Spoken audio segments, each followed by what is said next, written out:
You're going to love this. What you're seeing now is my normal state. This is a Super Saiyan. And this is what is known as a Super Saiyan that has ascended past a Super Saiyan. And this is to go even further beyond!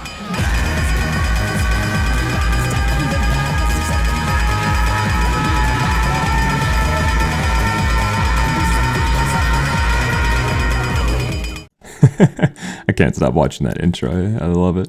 Anyways, boys, welcome back to another Trailblazer episode.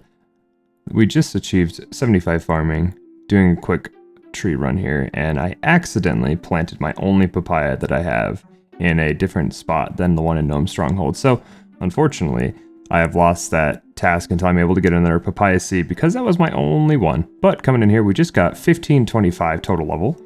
I kind of missed the 1500 total level milestone. I don't know why I wasn't recording that, but 1525 is close enough. The past few days I've been making insane gains. I've just been pumping out points, pumping out tasks, and coming in right here we actually get a Varrock Hard Diary step completed as well. That's why I was digging up the tree. But we have a lot to go through in this video, and so I'm going to try to get it all covered as well as I can. So sit back, relax, grab a beverage, maybe get some popcorn, and enjoy the episode.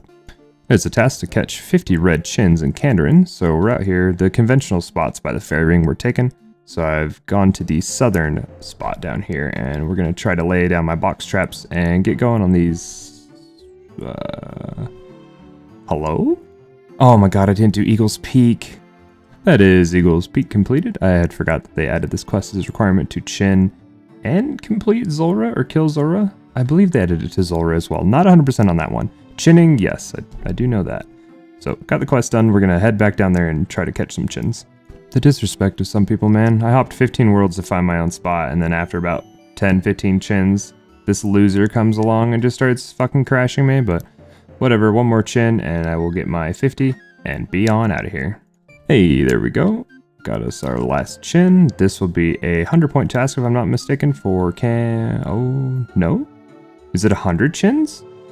So, after a quick check down the wiki's task list, it is 50 chins in Kandarin, but it's in the private hunting area, which comes from the Hard Diary. Well, we can't do Western Province Hard Diary unless you unlock Elfland. For whatever reason, they just don't want to give it to us. Makes sense. Half of the tasks are technically in Turnwind, so I get it. And maybe Elite Void would be a little too strong without picking Elfland, so I guess I'll just skip this task. Just gonna take my chins and leave. So I was trying to do the Enriched Bone task where you gotta do this through the mycelium pool. Well, I didn't pop one of the fossil bubbles fast enough because I was on one side and it popped up on the other side and I couldn't run over there in time. So I lost my only fossil that I put in there. Lesson to people that are looking to do this task. Put multiple fossils in, don't be like me. Been trying to knock out some diaries, and so here's Medium Kandarin coming in after we kill this fire giant. I'm gonna just keep putting the XP lamps into Herblore. I feel that for now that's the best thing. Once I get to Mauritania, prayer should not be a problem. I know some people have been lamping prayer though, but there we go, Medium Kandarin is completed. Just about to begin my Gout Tuber grind / Taibuana cleanup. 100% favor grind as well. Those are two different tasks. Getting two more tasks coming in here though. If you sell this man your red topaz, opals, or jades, you can trade him in for trading sticks. And it's a task to buy and equip a red topaz machete from him and to equip a full villager set. So we're getting two easy tasks here, and then we're going to use the machete to go cut up the jungle around the village and hopefully get a Gout Tuber while we do our cleanup favor. Oh, holy shit, I got a Gout Tuber? I'm not even at 100% favor yet. Oh my god, I'm so spoon-fed. I've been here for 15 minutes. I got 52% favor. Oh man. Oh, TLDR, you do have to actually use the spade on it. You can't just dig it up or mine it like a gem rock. You actually have to use your tool on it, but well, there's a Gout Tuber, boys. That is Medium Karamja Diary completed as well. That is actually amazing.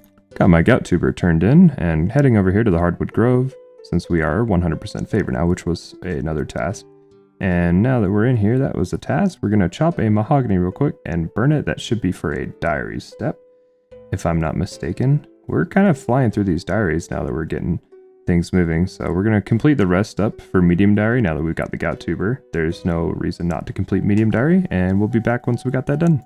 Went to go catch a carom bomb for the diary and realized that I needed to complete this quest. I thought they had given it to everyone, but I was mistaken. So got that quest completed and out of the way. Now we can go catch carom bombs. Medium Karamja diary is finally complete. Oh man, let's put this lamp into herblore.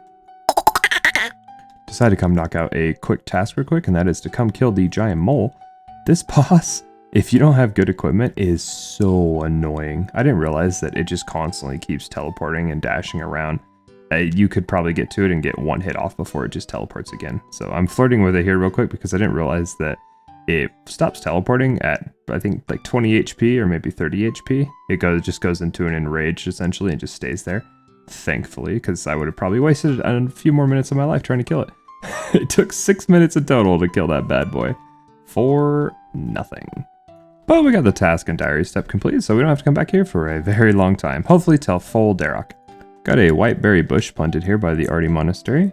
Just checking the health on it real quick. This is one of the best spots that you can have a bush. For Iron Men, it is early Iron Men, I should say. It is probably one of the better places for whiteberry, especially, as every time you teleport to Arty Monastery to restore your prayer, or you're going to the fairy ring or something, since it's one of the quicker access points for a fairy ring for early game, you just pop by, put your secateurs on, pick your berries up, and note them real quick, and then just go about your business. Since I'm not going to be choosing the botanist relic, this is going to be pretty much the only way I'll get white berries in semi-mass production. And I have decided that I'm going to go equilibrium. So I'm going to have to make my own potions that include super combats, which, yeah, is going to require quite a decent amount of those berries. So every time I teleport to Arty Monastery, I will be picking from that bush and just noting them real quick and going about my business. It's finally time, boys. Just got our last task done and got our points required to pick our tier 5 relic. There are a lot of decisions here. Botanist is a great relic, don't get me wrong. Infernal Harvest, or Infernal Tools, whatever this one is trash. I personally don't like it. It's come down to Equilibrium and Botanist. Now, Botanist is great because all your boosts stay permanently, so I could go Spicy Stew if I wanted to and get +5s, and I think they would stay until you log out or like die or something or anything that drains your stats. It also comes with great implementations for farming and shit, and herblore as well, because your farming ticks are faster. Your herblore, you save 95% of your secondaries, so you could use theoretically one secondary 95 times before it gets used up. And for some of these potions, secondaries could be pretty rare. Imagine making Sanfu serums, for example. You would make 95 of them before your Nail Beast's claws get used up. But regardless, that's just not for me. I know how to do farm runs and stuff. I can stay up pretty religious on it, so we have decided to go with Equilibrium. Equilibrium is a great relic, I personally think. Every action you do, it sounds the most boring on paper, but every action you do uses your total level, which my total level is probably like 1550, and so I will get 155 XP added to every single action that I do. Now, you may think, okay, that's kind of weird, may have some niche abilities. Well, if you saw that intro, we're going to get into why this is pretty crazy here in a little bit, and you're going to see why I chose Equilibrium. Back to Barb Ass to finish the torso grind. A few homies in the CC wanted to get together, and so I decided no time like the present then. So we're just pounding out Barb Assault. We're going to get the fighter torso here, and probably it may take 2 hours. 2 hours is about the max. I guess I am a little bit progressed, so it may only take about an hour or so. But we'll come back when we have the torso. That was pretty painless. The homies had to get off after a little bit, so I just ended up pugging it for the rest of the games. But that is a fighter torso acquire. Let's go ahead and slap this bad boy on. Get rid of that adamant plate body. Gross. This will be my best in slot till I get Bandos. So, pretty pog. Just finished up a tree run and fruit tree run, and had forgotten that I had planted this Calquat. I'd gotten 80 farming, and now I'm like, well, I got a Calquat, might as well go check it. I did not think that this would give me 81, but it did. And thankfully now I can plant dragon fruit trees, which is a task worth 250 points if I'm not mistaken, which is pretty nice since I do not have many tasks that I'm able to do worth that much. It will indeed be a nice boost. Well, that is unless it dies. Got some fat XP drops coming in here from King's Ransom. We're going to go upstairs and do the wave training arena as well. Sit the fuck down. On top of this absolutely insane XP drop of 240,000 per, we do get the ability to use Piety when we get 70 prayer, of course. In the meantime, we can use Chivalry though. Just spent a few hours to gather up some clue caskets we got here. Ignore the master clue on the ground. I forgot that this is Twisted League and I don't have to drop it to get another one. But we're just going to go ahead and pop these bad boys open and hope we get some uniques. Let's sing a song full of hope, full of pain. Why don't you sing along, my friend? For it's our last refrain. Forever young, ever strong, ever brave. Memories like this never end. No, they don't fade away. So when I'm gone, oh, when I'm gone, I'll be right there, close to the sun. Keep holding on, and I'll be right there, close to the sun, close to the sun.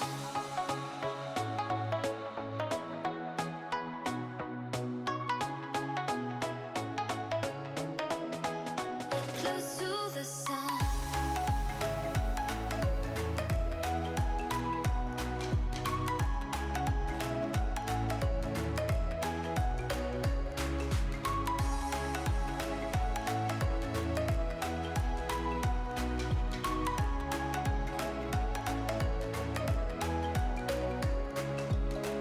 Here's to the ones who let shine through the rain, the ones who stood for something more. We won't forget your names.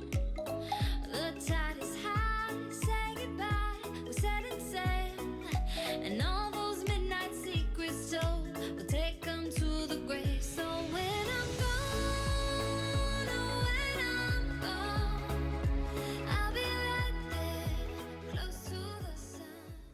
Some pretty decent uniques came from these clues. We did get a bunch of tests. Let's see. We just got, wow, 7 tasks completed for a total of 270 points. And people say clues won't be worth anything. I mean, just peep this drip, fam. Now, the moment you've all been waiting for. This is the super OG method that I've used to get 2.5 million smithing XP per hour. You take a full inventory of bronze bars, and you craft whatever you want that requires 1 bar a piece as long as you have equilibrium. And as you can see, I just got 8,500 smithing XP for a whole inventory of bronze. Now, the kicker is that you can buy up to 10 bronze bars from the general store in Shiloh Village per world. And you just hop worlds and just keep buying them. No one is buying bronze bars because who's going to buy bronze bars? It's amazing. I don't know why no one has thought of this yet. I was thinking and I'm like, man, I wonder if bronze is even lucrative right now with equilibrium. I'm like, oh, I think only Shanty Pass sells bronze bars. So I hit the wiki. I'm like, oh, wait, no. Shiloh Village General Store sells them at 10 a piece. Holy crap. And so I started hopping worlds, filled up about 300 or so bronze bars. It only took a few minutes to hop the worlds and buy 10 at a time. Some worlds were sold out. But we got those bought, and then after that I just went to the anvil, started smithing them. I figured to smith them into something I could also get fletching XP for, so I smithed them into bolts, and I was getting about 2.5 mil XP per hour just smithing bronze bolts, dude. Also, this method kind of doubles back as a fletching training method because I decided to take the bolts that I had smithed and just add feathers to them. I was getting about 1.7 mil fletching XP, not smithing XP. Per hour just doing this. I mean, granted, you get mad carpals on doing this. I wouldn't recommend it, but I mean, it's just free XP. Like, you can't complain about free XP. This is just a byproduct of the other method. Well, boys, it finally happened. We got the Jad task.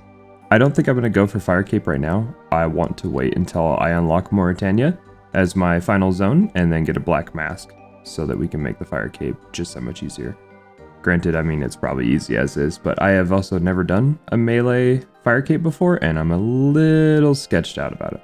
Hey, just barely missed the level there, but that is 83 Hunter coming in, and the reason why that is such a crucial level is that will probably be the only way I'll get a glory, other than crafting it, is to hope I catch a dragon imp and get one. So here's to hoping. I mean, granted, that's if we ever even see one. I'm pretty sure they get sniped so fast. Just been AFK fishing up some carrom bombs while editing this current video. I haven't quite decided what I want to do for a food source. I have yet to get the rest of the angler outfit to go do minnows for sharks, which will probably be my best food. Maybe brews, but brews are going to be kind of annoying to make, so maybe carrom bombs will be my best food. Currently, I've been using the potatoes from the Warriors Guild, but those just won't cut it in endgame content. As you can tell by these beautiful green secateurs in my hand that cost 40k south of Falador, I'm on a farm run. And I'm going to be harvesting my first magic tree. Oh my god, almost 200,000 XP for a magic tree. Now, if you guys don't know, planting one in Lumbridge is a 100-point task, as you just saw there. But I'm also going to chop it down and dig up the roots. I haven't quite actually looked up if I can make antidotes or not with the roots, but it will probably be beneficial to just have them rather than not have them. This is probably one of the most annoying things I've never liked about Iron Man, having to make antidotes, is just digging up the trees. You can't cut them down instantly using the farmer. You actually have to chop them, and dude, sometimes you can sit here for 20 minutes to get it completely to where you can dig it up, and then it just instantly grows back, and you're like, come on, bro! It's just something I wish they would look into. I think we're gonna end the video here, boys. This has been days 5 through 8. You can expect the next video. We will definitely be doing Jad on that task. We're going to be unlocking Mauritania, going for Jad, possibly sniping a dragon defender along the way, and of course, we're going to be doing clues. Who doesn't love clues? But if you guys did enjoy the video, remember to leave the video a like, and if you guys are excited for the next episode and are not subscribed, remember to hit that subscribe button so you can get notifications when the next episode comes out. This has been Cellsty playing Trailblazers, and I will catch you boys in the next one.